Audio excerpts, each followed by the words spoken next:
नमस्कार दोस्तों। आज एक बार फिर आप सबके बीच मैं मुलाकात करवाने जा रहा हूँ एक नई शख्सियत को लेकर।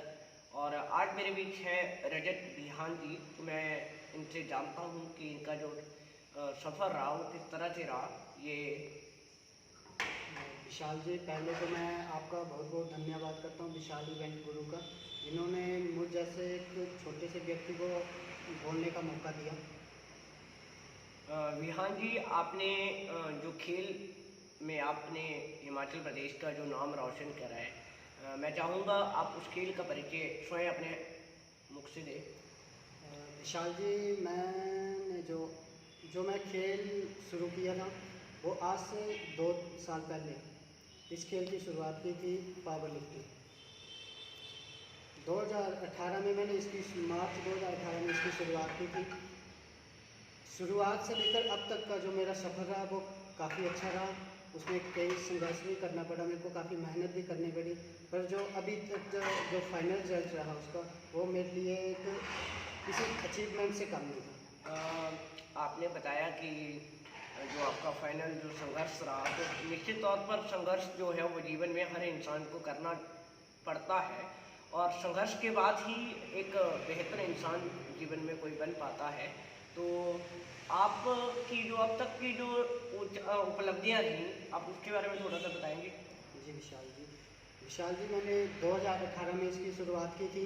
तो शुरुआत के साथ ही जब मैंने इसकी शुरुआत के साथ ही मुझे मौका मिल गया, एक प्लेटफॉर्म मिला कि नहीं, मैं घर में बैठा था, मुझे सर का फ़ोन आया कि आपको ऐसे ऐसे, अभी मेरे को 2 मंथ हुए थे इस खेल के लिए, 2 मंथ हुए थे, और मुझे एक फ़ोन आया कि आपको ऐसे ऐसे खेलना है, अगर आप खेल सकते हो, क्योंकि आप अभी नए हो, बोला खेलना चाहते हो तो खेल सकते हो। तो उस टाइम मैंने सोचा हुआ था कुछ कि नहीं, कुछ करके बताना है। बचपन से ही मेरे दिमाग में एक बात होती थी कि जब भी मैं किसी खेल को देखता था, टीवी पे कोई भी मैच वगैरह देखता, तो मेरे दिल में एक इच्छा होती थी कि नहीं, बाहर जाकर अपने देश के लिए कुछ करना है, अपने देश के लिए कुछ आगे जाके कुछ करना है। तो जो मेरी शुरुआत रही थी उसमें मैंने पहला मैच मेरा पालमपुर में हुआ था, उसमें स्टेट चैम्पियनशिप हुई थी पावर लिफ्टिंग की। स्टेट से लेकर आज मैं 2020 में हमारे लॉकडाउन की जो प्रदेश में लॉकडाउन चला हुआ था, पूरे देश में लगा हुआ, इस वजह से तो हमारे मैच वगैरह नहीं हो पाए।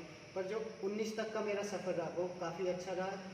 स्टेट से मैंने शुरुआत की थी, आज मैं इंटरनेशनल तक खेल चुका हूँ।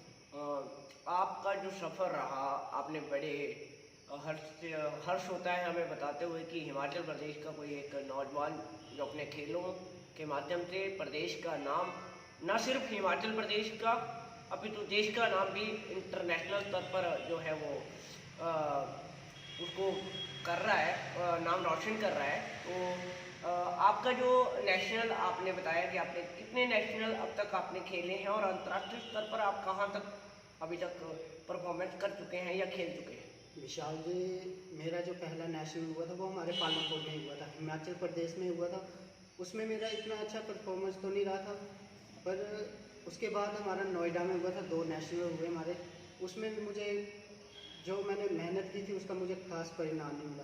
फिर दिल में मतलब एक उम्मीद सी थी, वो कुछ टूट रही थी, पर नहीं, सोचा हुआ था कि नहीं यार, जब और खेल सकते तो हम भी कुछ कर सकते हैं। उसके बाद हमारा नेशनल हुआ 2019 में, नेशनल हुआ हमारा महाराष्ट्र में। उसमें मैंने कड़ी मेहनत की, थोड़ा परिवार का भी साथ था, थोड़े ऊपर वाले का भी हाथ था, तो उसमें मेरा काफ़ी अच्छा रहा, और उसमें मैं पूरे नेशनल में, प्रदेश में गोल्ड मेडल लेके आया। बहुत खूब। आपसे जानना चाहेंगे थोड़ा सा वेट लिफ्टिंग के बारे में, दर्शकों को बताएंगे जो गेम्स है वो किस तरह की गेम है। जी विशाल जी, ये जो गेम है इसमें भार उठाना होता है। नॉर्मली आप इसकी प्रैक्टिस, जैसे नॉर्मली आप जिम वगैरह जाते हो तो जिम वगैरह में इसकी प्रैक्टिस आम होती है। ये जो गेम है वो अभी कॉमनवेल्थ गेम्स में शामिल है, ओलंपिक में अभी इसको इंडियन गवर्नमेंट ने अभी इसको शामिल नहीं किया हुआ है। जो कॉमनवेल्थ गेम है उसमें ही अभी तक ये गेम जो है। अभी हाल ही में हिमाचल सरकार और यहाँ पर स्पोर्ट्स नीति की बात बड़े जोर शोर से चल रही है, और हिमाचल में बहुत जल्द एक स्पोर्ट्स नीति के तहत सरकार स्पोर्ट्स नीति जो है वो लाने जा रही है। तो आपका इस पर क्या, आप कुछ कहना चाहेंगे। जो प्रदेश सरकार स्पोर्ट्स में नीति लाएगी उसका तो हम बहुत स्वागत करेंगे, क्योंकि प्रदेश के युवाओं को एक नया प्लेटफॉर्म मिलेगा। अधिकतर देखा जाता है कि जो हमारा प्रदेश है, जैसे प्रदेश में हिमाचल प्रदेश में स्पोर्ट्स का इतना स्कोप नहीं है जितना आप साथ लगती स्टेट में चले जाओ, हरियाणा चले जैसा जाओ। आप बता रहे हैं कि बिल्कुल सही, इस बात को मानना पड़ेगा कि हमारे हिमाचल प्रदेश में अभी तक कुछ एक गेम को छोड़कर जो है वो ज़्यादा स्कोप खेलों में नहीं होता है। और अगर हम तुलना करें अपना हरियाणा, अपना पंजाब, तो यहाँ पर खेलों को और खिलाड़ियों को बहुत मान मनोबल मिलता है। और यही कारण है कि ओलंपिक में या किसी अन्य गेम में सबसे ज़्यादा अगर खिलाड़ी कोई पदक लेकर आता है तो वो हरियाणा और अन्य राज्यों से होते हैं। हिमाचल प्रदेश में भी जो वर्तमान सरकार है वो खेल नीति ला रही है, और सरकार के माध्यम से हमारे जो खिलाड़ी वर्ग है वो यही चाहता है कि जो हमारी स्पोर्ट्स नीति आ रही है उसमें सब खेलों को एक समान नज़रों से देखा जाए। जैसा कि कुछ एक गेम को आपने भी देखा होगा कि कुछ एक गेम को बढ़ावा मिलता है, आप उस पर कुछ बात बताना चाहेंगे? जी विशाल जी, आपने बहुत अच्छा क्वेश्चन किया। प्रदेश में जो कुछ गेम है जिन्हें मतलब गवर्नमेंट ने जॉब के लिए रखा हुआ है, उसमें शायद कुछ परसेंट जो 3-4% जो गेम है जो स्पोर्ट्स में अप्लाई होती है। इससे मैं तो प्रदेश सरकार माननीय मुख्यमंत्री जी से, स्पोर्ट्स मिनिस्टर राकेश पठानिया जी से, उनसे यही अनुरोध करना चाहता हूँ कि जो एक स्पोर्ट्स पर्सन होता है उसके मनोबल को बढ़ाने के लिए, जैसे अदर स्टेट में स्पोर्ट्स पर्सन के लिए उन्हें काफ़ी अच्छा सम्मान वगैरह दिया जाता है।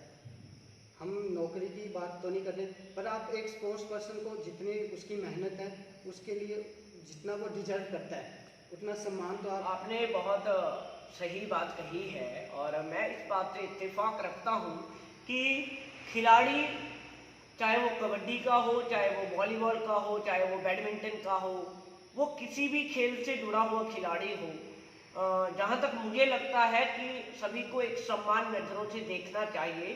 और हम ये भी देखते हैं कि जब प्रोत्साहन राशि की बात आती है तो किसी गेम को बहुत ज़्यादा अधिक राशि प्रोत्साहित के रूप में खिलाड़ियों को मिलती है, और किसी गेम को जो है वो बिल्कुल भी कुछ भी नहीं मिलता। तो इस दिशा में मुझे लगता है कि सरकार को एक सही जो है वो खेल पॉलिसी अब सरकार ला रही है, तो सभी खिलाड़ियों की तरफ से सरकार को यही आग्रह है कि सरकार सभी खेलों को एक समान नज़रों से देखे और सबको एक बराबर जो है वो तवज्जो दे। आपने खेल के साथ साथ आप मीडिया क्षेत्र से भी जुड़े हैं, आप पढ़ाई कर रहे हैं मीडिया क्षेत्र में, और आप आजकल युवाओं के लिए मैं एक बात रजत बिहान के माध्यम से कहना चाहता हूँ कि मुझे जानकारी प्राप्त हुई है कि रजत जो है वो खेल के साथ साथ मीडिया में भी काम कर रहा है। और एक बड़ी अच्छी बात जो मैं युवाओं को एक संदेश आप सबके माध्यम से, इस चैनल के माध्यम से देना चाहता हूँ कि पढ़ाई के साथ साथ हमको अपनी स्किल को इम्प्रूव करने के लिए, क्योंकि समय कंपटीशन का है, चुनौतियाँ भरपूर हैं, अगर हम लोग चुनौतियों का सामना अगर हमको करना है, अपने आप को प्रूव करना है, तो अपने टैलेंट को आपको मल्टी टैलेंटेड आज के समय में बनना पड़ेगा। और इसी दिशा में रजत बिहान जी अपने मीडिया के साथ साथ जो है वो इंटर्नशिप के तौर पर मीडिया क्षेत्र में पार्ट टाइम आजकल अपने जॉब के पढ़ाई के साथ साथ जो है मुझे पता लगा है कि आप मीडिया क्षेत्र में पार्ट टाइम काम कर रहे हैं, तो थोड़ा इसका अनुभव के बारे में आप दर्शकों को बताना चाहेंगे और स्पेशली यूथ को आप क्या संदेश देना चाहेंगे?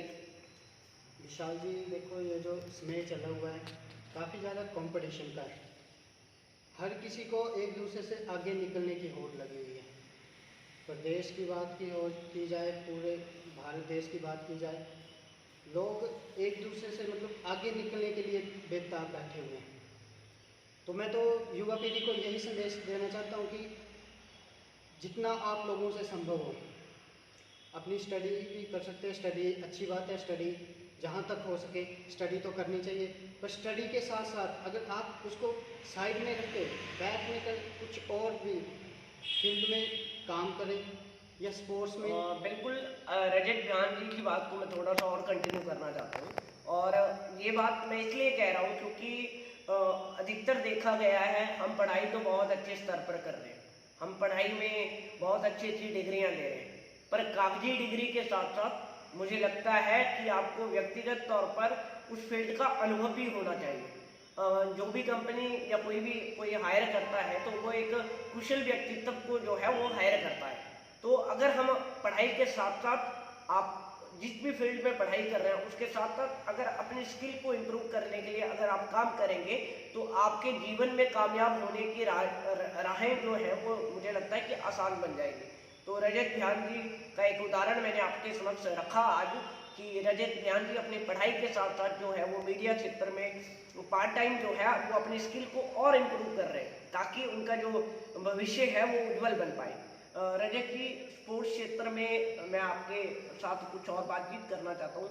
आपने खेल की बात करी, स्पोर्ट्स नीति पर भी आपसे बात मैंने करी। आप जो इस क्षेत्र में जो आपकी जो फील्ड है जिसको आपने खेला है पावर लिफ्टिंग, तो इसमें क्या स्कोप आप देखते हैं फ्यूचर में स्पोर्ट्स क्षेत्र में? विशाल जी, एक खिलाड़ी जो होता है वो एक सम्मान और तालियों का रूप होता है। जो स्पोर्ट्स पर्सन होता है, स्पोर्ट्स पर्सन को मैक्सिमम देखा जाता है तो स्पोर्ट्स पर्सन या हाँ अगर गवर्नमेंट आपको अप्रूव कर रही है जॉब वगैरह तब तो चलो बहुत अच्छी बात है कि एक स्पोर्ट्स पर्सन को प्रदेश सरकार भारत सरकार से सम्मान मिल रहा है। अगर सम्मान जैसे कई जगह देखा जाए कुछ एक ऐसे खेल हैं जिन्हें गवर्नमेंट ने ना तो अपने जो सेंटर वगैरह होते हैं, स्पोर्ट्स सेंटर वगैरह होते हैं, ना तो गवर्नमेंट ने उसको उसमें अप्रूव किया शामिल किया है, ना ही गवर्नमेंट ने उसको कहीं और जगह। अभी आपको जानकारी मैं देना चाह रहा हूँ, अभी हाल ही में कुछ गेम्स को सरकार द्वारा जो केंद्रीय सरकार की जो अभी नई जो गाइडलाइन आई है उसमें स्पोर्ट्स नीति में कुछ जो गेम्स थी जो अभी तक शामिल नहीं थी, कुछ एक को अब जरूर शामिल किया गया है। तो अभी भी कुछ एक गेम बचती हैं तो निश्चित तौर पर आपका जो खिलाड़ी, मैंने कहा भी कि सभी खेल इक्वल हैं, तो सभी खिलाड़ियों का मनोबल तभी बढ़ेगा जब सारी गेमों को एक बराबर नज़रों से देखा जाएगा। तो आपका ये बिल्कुल सही सवाल है और निश्चित तौर पर उम्मीद करते हैं कि आने वाले समय में भविष्य में सरकार इस दिशा में जो है वो प्रयास करेगी।